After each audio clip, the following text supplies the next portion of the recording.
يخشون ربهم بالغيب وهم من الساعة مشفقون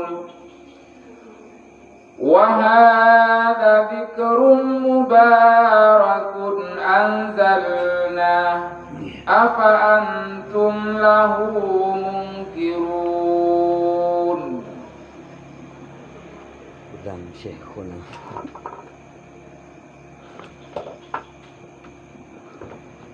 ولقد آتينا إبراهيم رشده من قبل وكنا به عاملين إذ قال لأبيه وقومه ما هذه التماثيل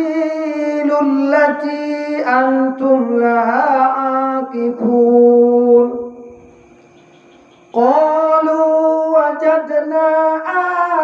آباءنا لها عابدين قال لقد كنتم أنتم وآباؤكم في ضلال مبين قالوا أجئتنا بالحق أم أنت من اللاعبين قال بل ربكم رب السماوات والأرض الذي فطرهم وأنا على ذلكم من الشاهدين وتالله لأكيدن أصنامكم بعد أن تولوا مدبرين وجعلهم جزادا إلا كبيرا لهم لعلهم إليه يرجعون قالوا من فعل هذا بآلهتنا إنه لمن الظالمين قالوا سمعنا فتى يذكرهم يقال له إبراهيم قالوا فأتوا به على أعين الناس لعلهم يشهدون قالوا أأنت فعلت هذا بآلهتنا يا إبراهيم قال بل فعله كبيرهم هذا فاسألوهم إن كانوا ينطقون فرجعوا إلى أنفسهم قالوا إنكم أنتم الظالمون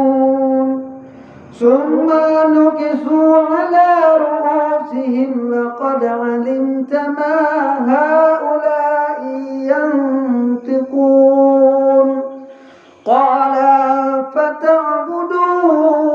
من دون الله ما لا ينفعكم شيئا ولا يضرون أف لكم ولما تعبدون من دون الله أفلا تعقلون قالوا حرقوه وانصروا آلهتكم إن كنتم فاعلين قلنا يا نار كوني بردا وسلاما على إبراهيم وأرادوا به كيدا فجعلناهم الأخسرين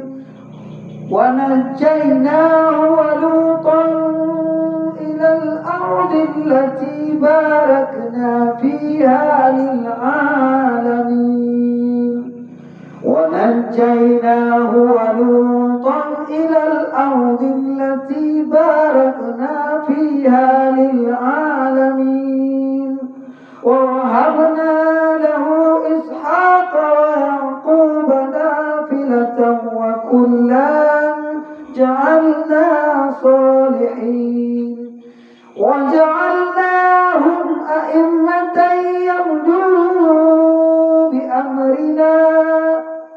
وأوحينا إليهم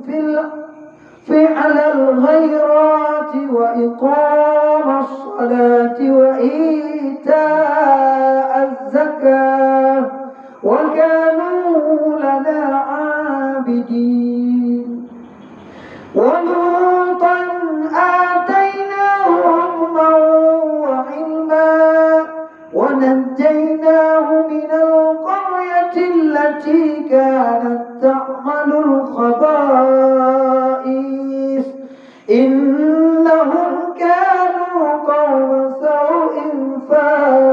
فاسقين وأدخلناه في رحمتنا إنه من الصالحين.